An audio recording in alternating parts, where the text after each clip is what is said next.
Thank you for listening to Persian Women in Tech's podcast, Pivot Shiros, created to introduce and elevate the profile of successful Iranian women in tech.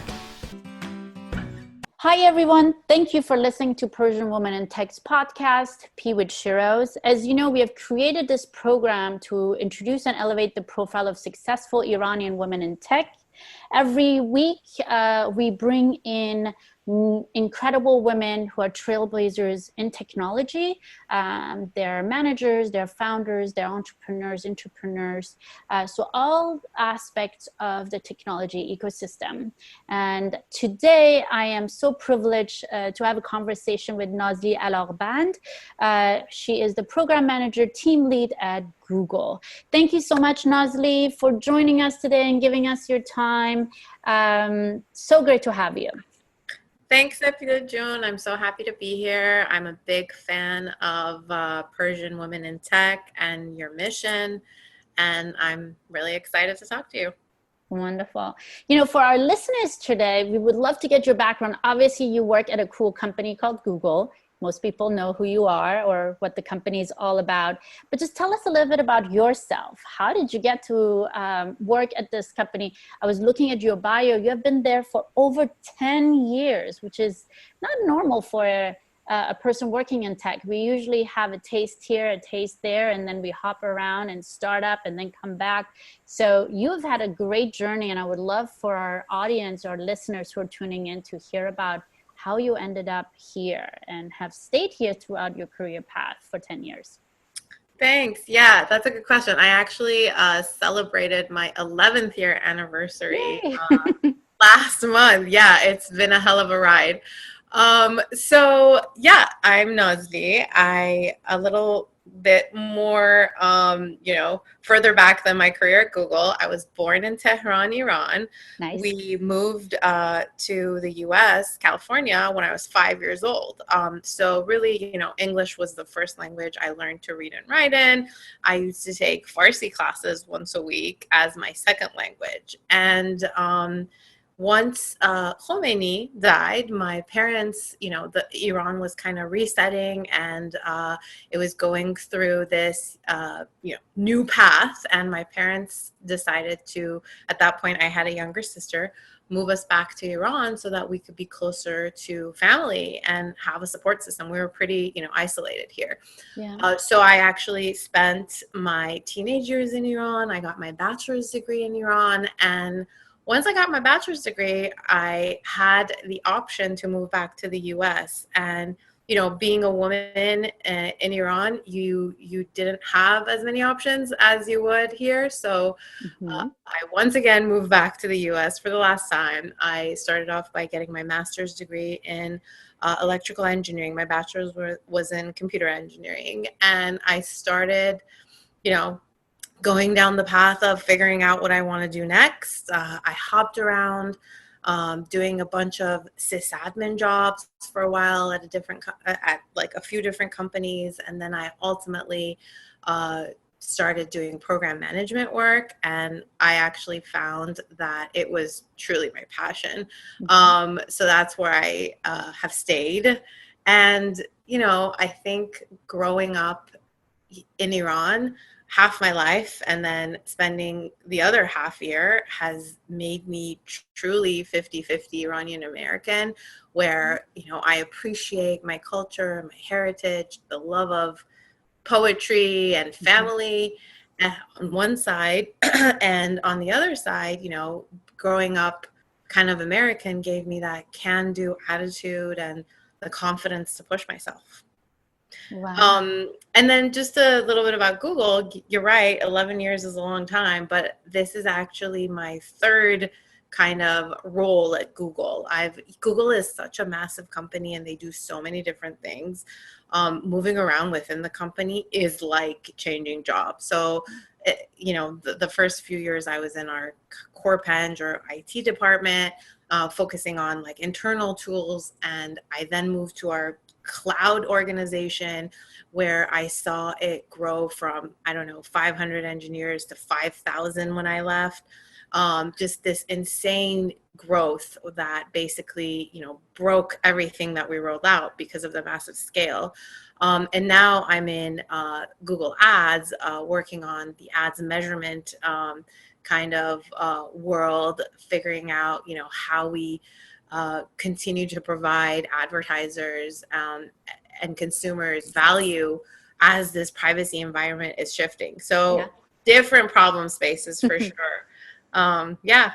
Definitely. And you're right. I mean, moving within a company is certainly like a new job because of departments that exist, and they have completely different cultures sometimes, and you have new, coworkers, et cetera, et cetera. It's a giant house, and I love the campus. I've biked there as well. So it's a great company to work for, and kudos to you.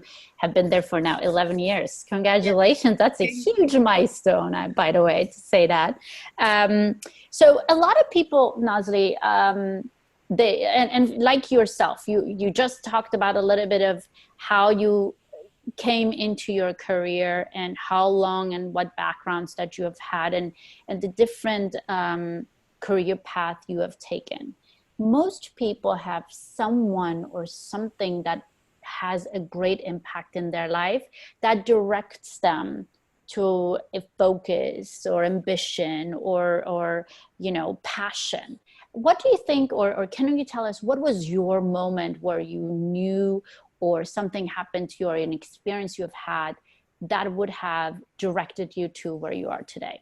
Yeah, it definitely was, a person that had that impact on me. It was a manager I had early in my career.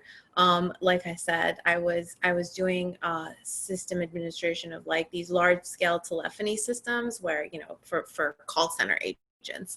And he really was both my mentor and my sponsor, which is pretty unique. Usually you end up having a mentor and a sponsor, but he was there for me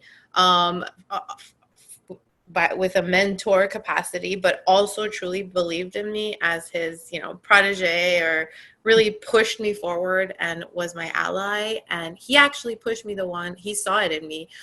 He said, you would be a really good program manager. Why are you doing this? And he basically created a new role for me, and I was really, really successful at it. That is why it's really important for me to always have a mentor and try to find a sponsor for myself.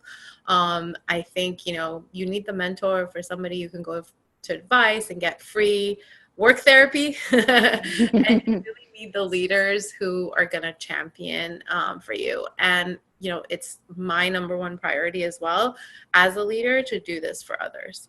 That is amazing. I was just going to ask you to explain to our listeners who may or may not know what a mentor is or a sponsor is, because when you think about sponsors, some people think about money, which is not true when it comes into the workplace. And then also what the difference is. So you beautifully transitioned into that. I don't have to ask you that question anymore. And it's really important, Nazli. I do agree with you to have both. Throughout my career, I've had mentors since I was super young in college.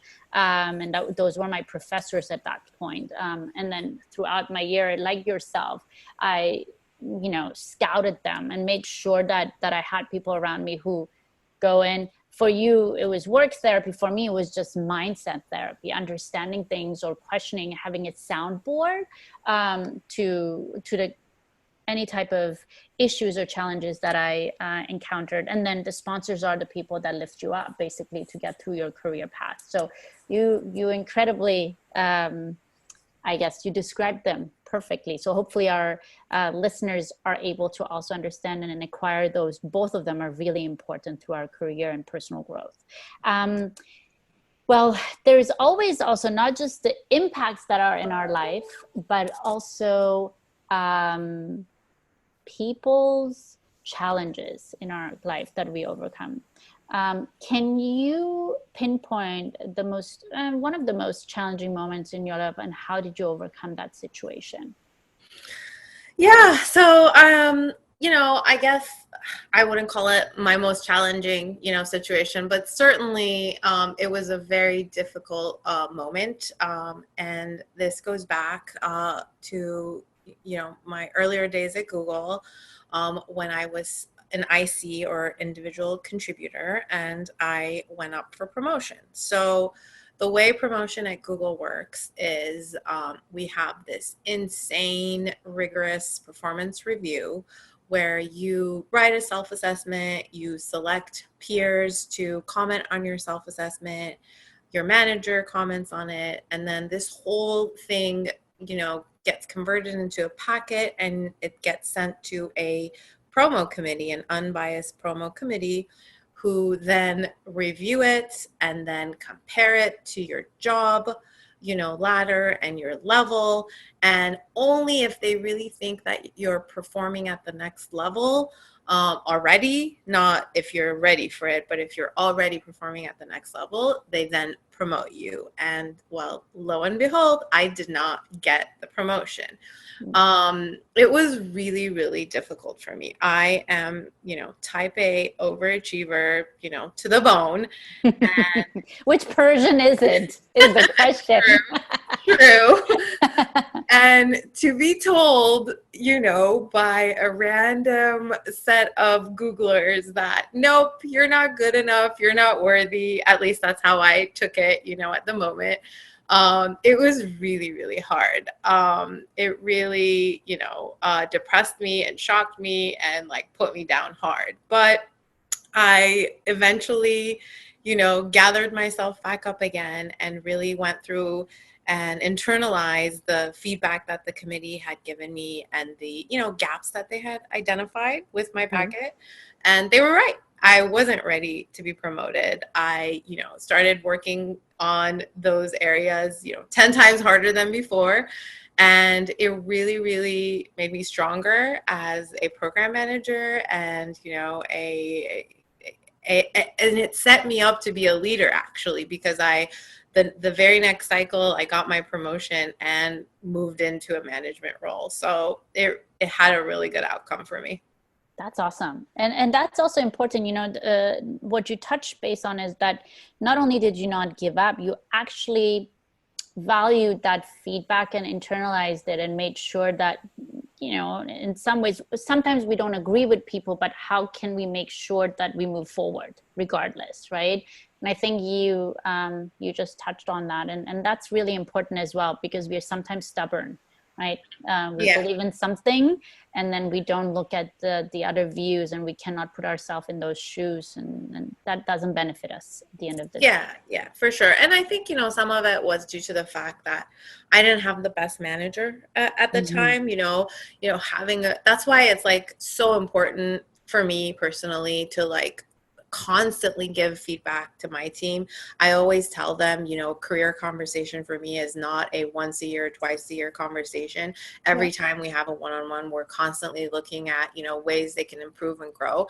And, looking back, that didn't happen for me with my manager. So I guess, part of it was just, being sad about why didn't I hear this before?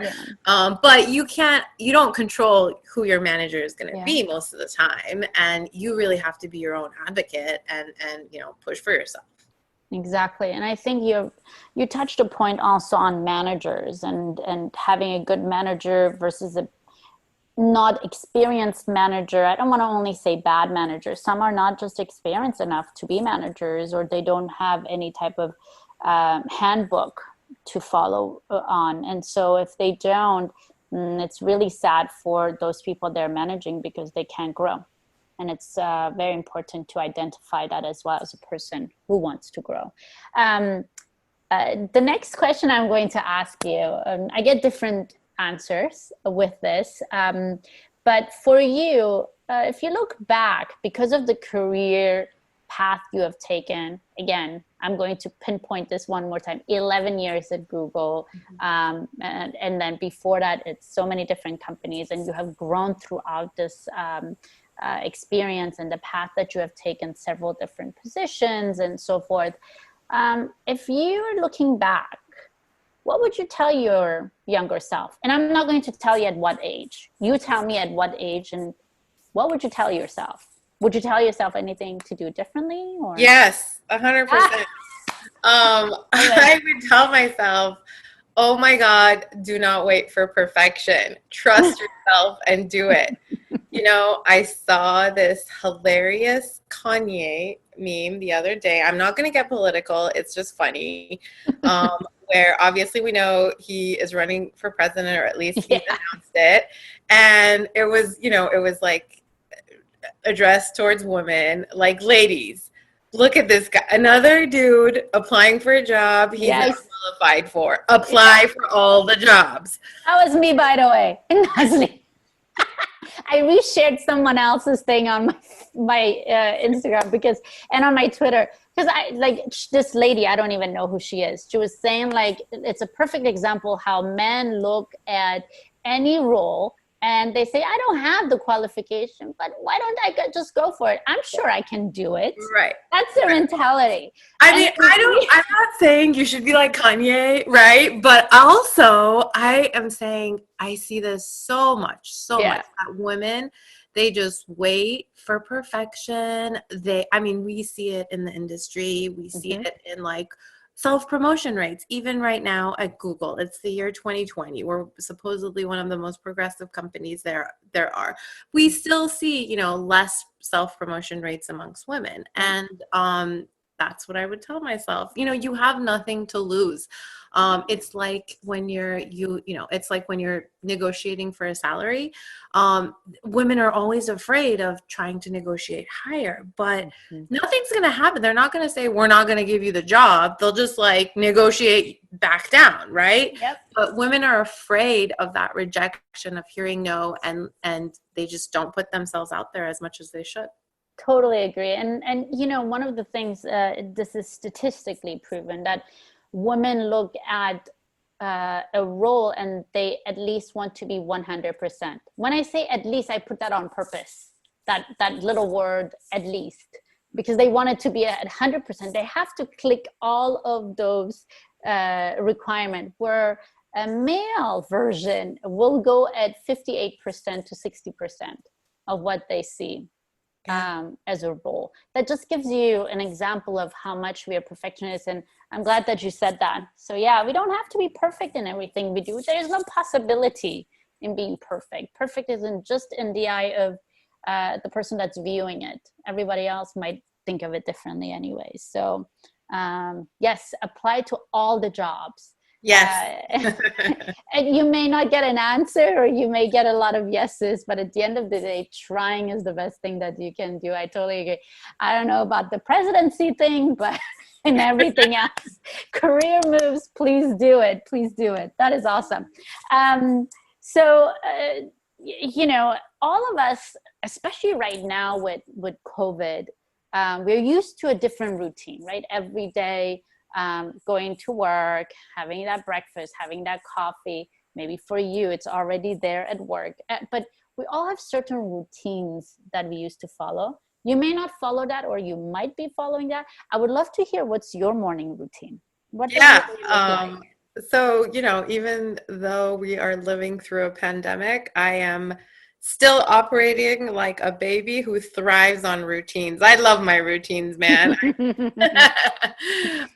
There is a reason why they say babies like routines. It makes everything predictable, and especially at a time where we don't feel like we can control anything, because the year 2020 has proven to be like the most insane year. Yeah. At least your routine gives you some sense of normalcy and control, you know. Yeah. So I've tried to make a point of keeping you know, a routine for us. We basically, my day starts with morning snuggles with my 5.5-year-old son, who is the apple of my eye, and he's the one that gets me going. You know, we get dressed, and it's like, obviously, you know, leggings at the bottom, but nice shirt and makeup at the top for all the video meetings that I have.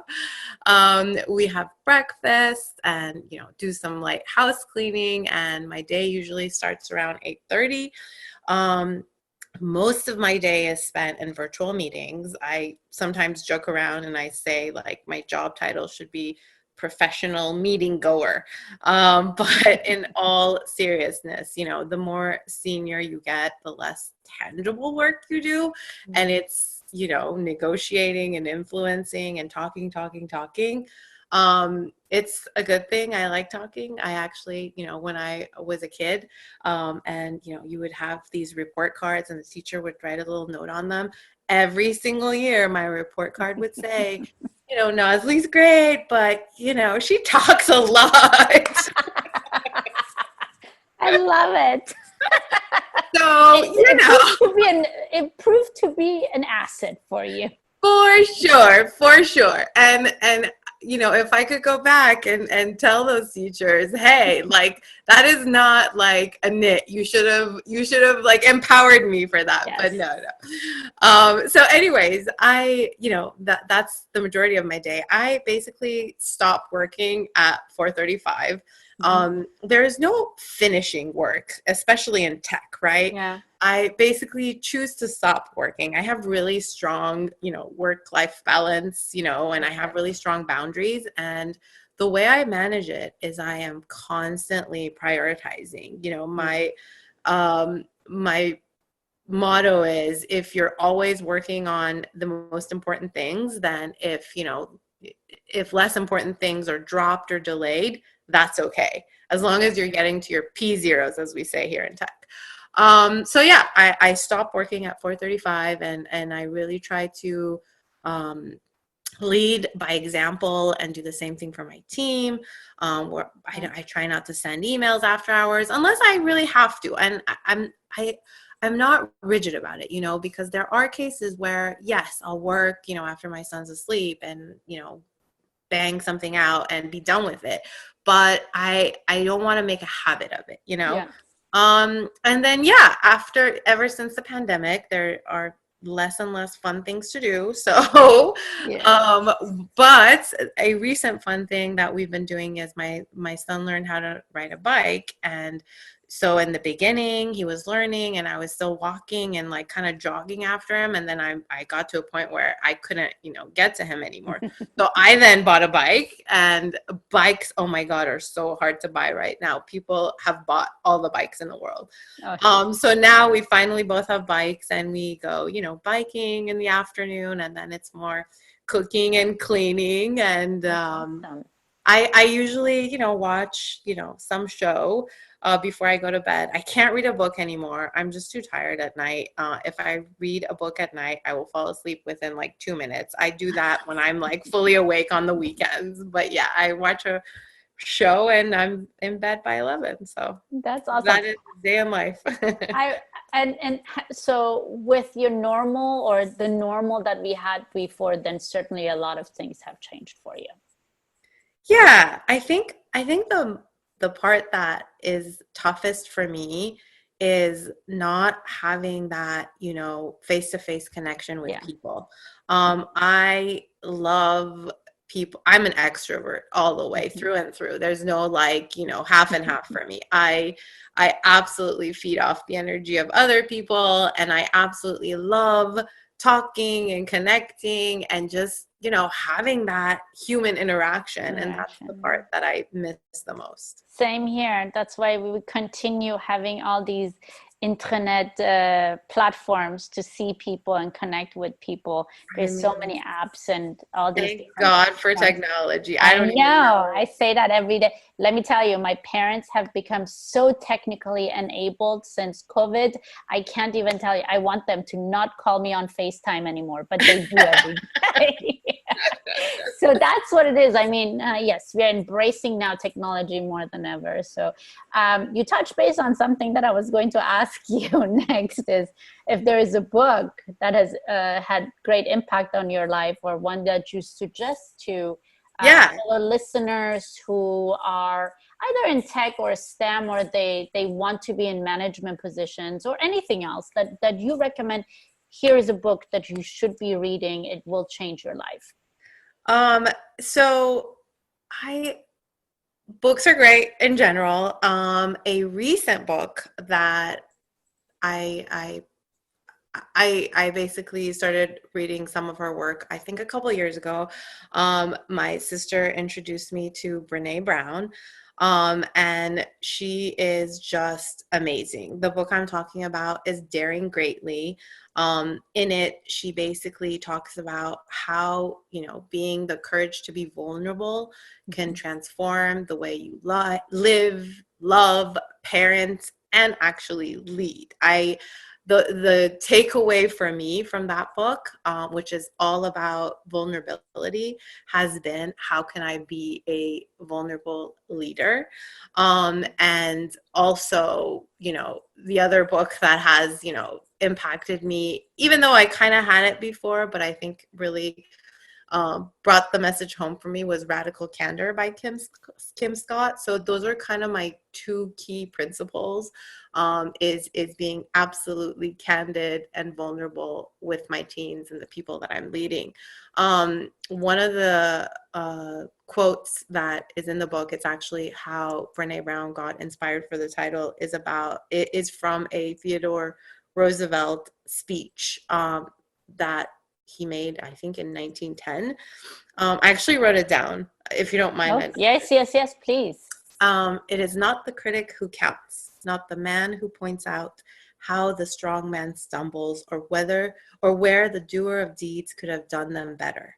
The credit belongs to the man who is actually in the arena, whose face is marred by dust and sweat and blood, who strives valiantly, who errs, who comes short again and again, because there is no effort without error and shortcoming.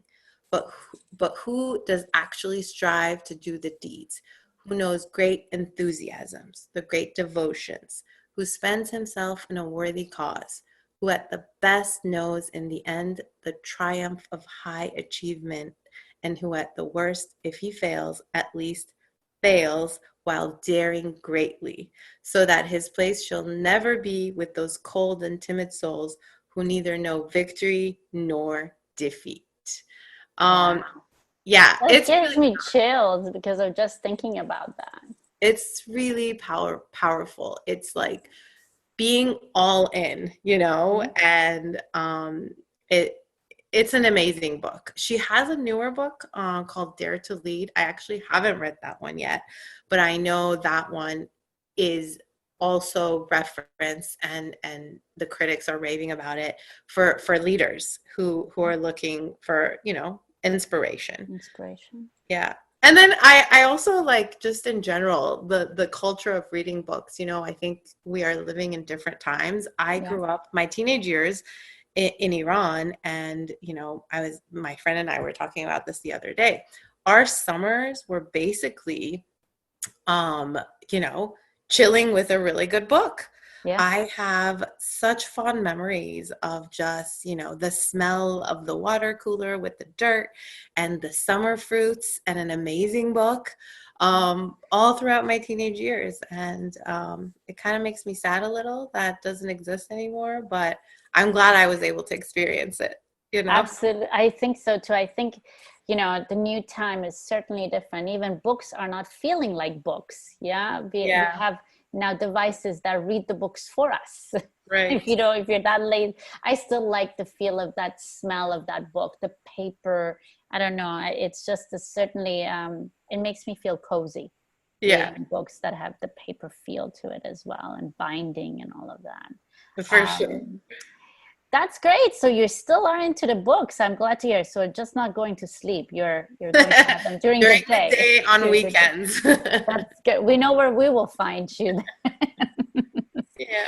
On a serious note, because we went into more serious with the Roosevelt quote, Theodore Roosevelt quote. What is something that you believe in strongly that others may disagree with?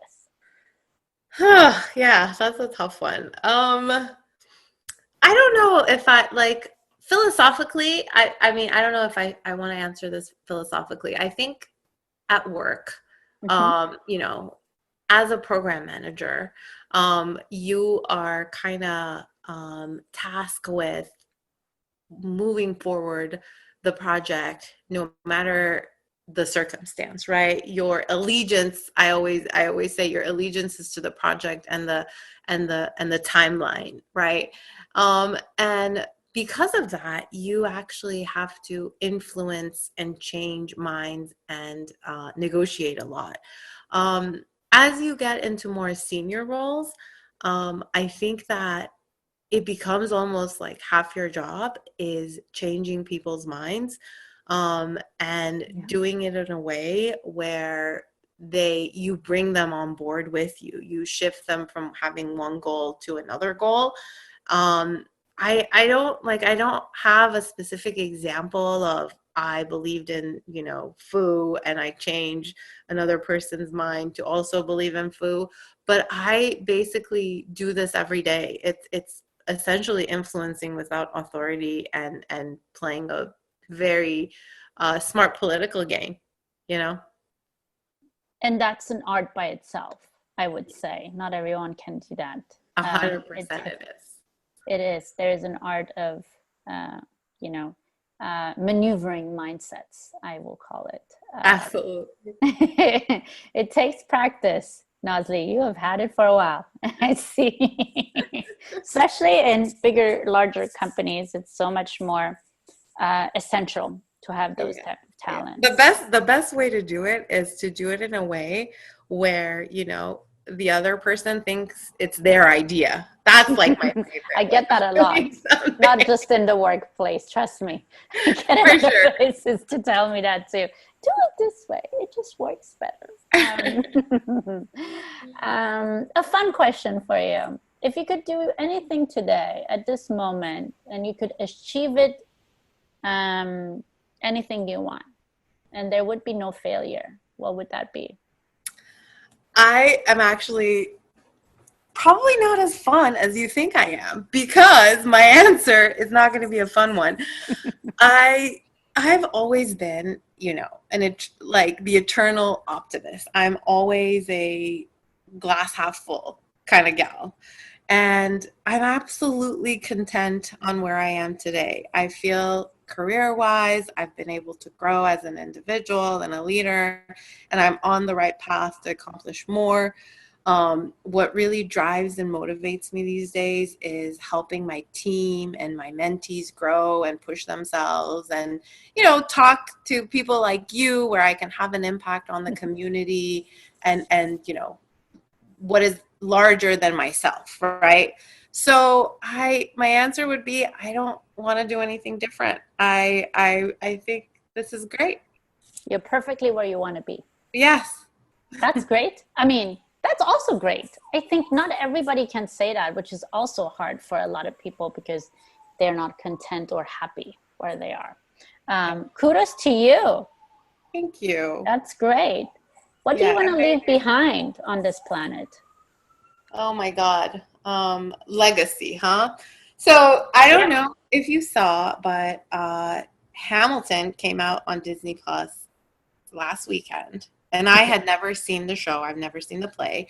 So I actually watched it on Disney Plus when it came out. And first of all, I'm obsessed. I have now watched it 3 times and listened to the album like 25 times. Wow. Lin-Manuel Miranda is a genius. And more importantly, Alexander Hamilton was amazing. I had no idea how amazing he was. But him and his buddies, all the founding fathers, they really cared about legacy. The last song is basically who lives, who dies, who tells your story. It was like such a big driver for them, their legacy, right? That's not me. I have not after glory or fame, but I do want to have a lasting impact on the people around me. Mm-hmm. I obviously want to be, the best mother I can be for my son and help him grow into a stellar, solid man. I want to empower my teams, and help them grow. And I want to be there for my family and friends. And I want to laugh and have fun along the way, because carpe diem, right? Yes. Seize that day. Seize that day. Nazli, you said you're not fun. I would love to see what that fun looks like for you when you do have a good time. Next time I'm in Orange County, I will be visiting you. Well, you have to visit me post-pandemic because our options are really limited right now. I'll try to keep that in mind and see what fun looks like. I mean, it is very hard to think about what our legacy will look like. As long as we are impacting, as you mentioned, I love what you just referred to as impacting people's life and at a level that we actually can, right? We can dream about things that we want, but at a level every day, you are impacting people around you. And you just mentioned your beautiful son and your coworkers, family, friends. It's really important that we not always think of that bigger picture out there, but also immediately our circle and how we can impact them every day. So kudos to you to recognize that and make it about them, because that's really important as well as we move forward, especially right now. I'm just looking in, it's been 4 or 5 months in this pandemic. What have we achieved? Hopefully we have grown as a person even throughout of this experience. So this was such a pleasure talking to you. Any other message you have for our listeners, Nazli? The pleasure was all mine. Like I said in my intro, I absolutely am just so thrilled that you've created this community, Sepide, and you are a resource to the folks that are using him, and that you're connecting people and helping them grow. And I hope that we all get through this very weird year, and we can have all the fun that I talked about. Absolutely, soon. Thank you so much, Nazli. John, it was such an amazing conversation to have with you. And I know, and for sure, our listeners out there have been inspired by your words and your career path and your advice. With that, I will close out our podcast for today. Thank you so much, everyone, for listening. Hope you are tuning in for our next podcast. It will be in a few weeks. We usually announce them on our platforms. Follow us on SoundCloud and YouTube for new podcast episodes. You guys have a wonderful evening. Thank you so much, Nazli. Talk to you soon. Thank you. Thank you for joining us this week on P with Heroes. Make sure to visit our website, PersianWomenInTech.com, where you can subscribe to our podcast on YouTube and SoundCloud, so you'll never miss a show. While you're at it, if you found value in this show, we'd appreciate a rating on our podcast platforms, and share the podcast link with friends, and help us elevate Iranian women in tech and inspire our community.